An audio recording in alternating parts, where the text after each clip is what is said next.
सूखी खांसी और गले का दर्द बिल्कुल ख़त्म। अस्सलाम वालेकुम दोस्तों, मैं हूं इदरीस अहमद। रात को सोने से पहले आधा पाव नरम खजूर, 2 अदद छोटे इलायची और 1 पाव दूध। सबसे पहले इलायची और दूध को अच्छी तरह गरम करके उसमें खजूर डाल के गरम गरम खाओ। इनसे गला गरम तर होगा, उससे गले की खुश्की दूर होगी।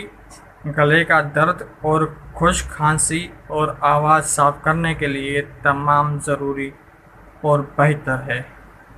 आम भलाई के लिए पोस्ट को शेयर करें।